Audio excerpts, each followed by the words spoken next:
మనము పెళ్లికి band మేళమోని పిలుచుకుంటాం. Band మేళమోడు మనం ఏదో అడిగితే గదే దరువు వాయిస్తాడు. వీడు సర్వేలకు ఇచ్చేటోడు కూడా వాని సర్వేలు ఇచ్చి బ్యాండ్ మేళం వాయించమంటే వీనికి సంతోషం కలిగేదే వాయిస్తాడు తప్ప నిజము చేదుగా ఉంటుందని వాడెందుకు చెప్తాడు?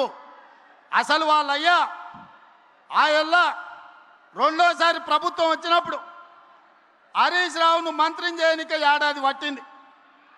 ఆయల్లా పార్టీలకు వెళ్ళే మెడల్ పట్టి దొబ్బాలని చూసి ఇవాళ కన్నెపల్లి పోతుంటే కేటీఆర్ హరీష్ రావుని ఎంబడి తీసుకపోలే. ఆల్రెడీ హరీష్ రావు బీజేపీలతో సందపూసుకేస్తూనే ఉన్నాడు, చీకట్ల మాట్లాడుతూనే ఉన్నాడు. కాదని భద్రాచలం రావుని మీద ఒట్టేయమని హరీష్ రావును. నేను బీజేపీలతో మాట్లాడతలేను, బీజేపీలకు ఓనని భద్రాచలం రాముడి మీద వాళ్ళ మేనమామ కేసీఆర్ మీద ఒట్టేసి హరీష్ని చెప్పమను. నువ్వేడుంటావో తెలియదు, నీ బావేడుంటాడో తెలియదు. కేసులకు భయపడి నీ పార్టీని బీజేపీలో విలీనం చేస్తామని నీ చెల్లెలే ఒక పక్క నుంచి చెప్తుంది. మీ దొంగ సొమ్ము 1400 కోట్లు ఆంధ్ర కాంట్రాక్టర్ల నుంచి కొల్లగొట్టిరా నీ సొంత చెల్లెలే చెప్తుంది.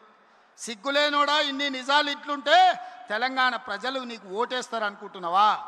మా అక్కలకి ఈయనే ఉండ్రు, ఇందిరమ్మ చీరలు కట్టుకొని పాలపిట్టలు లెక్క. మా అక్కలందరూ సిద్ధమవుతున్నారు. సలాకి ఎర్ర కాల్చి మీ శివరాసన్ లాంటి వాళ్ళకు వాతలు పెట్టాలని. మీ ఖమ్మంలో కానీ శివరాసన్ ఉన్నాడు తెలుసు కదా, తెలుసా? మీరు ఈడ పువ్వాడ అజయ్ అంటారు, హైదరాబాద్లో ఆయన ఒంటికన్ను శివరాసన్ అంటారు. అట్లాంటి వాళ్ళు చాలా మంది ఉన్నారు. వాళ్ళందరినీ కర్రు కాల్చి సలాకి కాల్చి వాతలు పెట్టడానికే మా అక్కలు సిద్ధమవుతారు. నేను ఒక్కటే చెప్పదలుచుకున్నా, ఆనాటి ప్రభుత్వం చంద్రశేఖరరావు మొదలుపెట్టిన పథకాలు షాదీ ముబారక్, కళ్యాణ లక్ష్మి, రైతు భరోసా, లేకపోతే ఏ పథకమైనా ఈ ప్రభుత్వం రద్దు చేసిందా మీరు ఒక్కసారి ఆలోచన చేయండి. ప్రజలకు ఉపయోగ పథకం ఏదున్నా ప్రజల కోసం, ప్రజల సంక్షేమం కోసం ఆ పథకాలను అమలు చేసినాం. ఆయన రైతు బంధు అంటే సంవత్సరానికి 10,000 అంటే మీ తుమ్మల గారు బట్టి గారు రైతు భరోసా పేరు మీద 2,000 పెంచి సంవత్సరానికి 12,000, 30 నెలల 36,135 కోట్ల రూపాయలు రైతు భరోసా పథకాన్ని కొనసాగిస్తలేమా?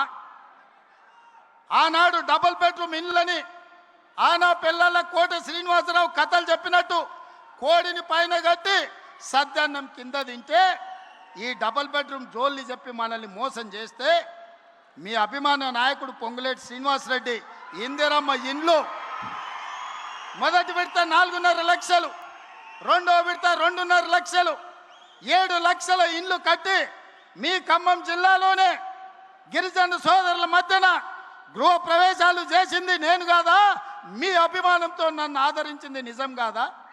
సన్న బియ్యం భద్రాచలంలో పాయలం వెంకటేశ్వర గారి కాన్స్టిట్యున్సీలో గిరిజనుడి ఇంట్లో సన్న బియ్యంతో బుక్కెడు బువ్వ నేను వచ్చి తినిపోలేదా? ఈ పథకాలన్నీ లేవా? ఆనాడు వాళ్ళు రేషన్ కార్డులు ఇవ్వలే.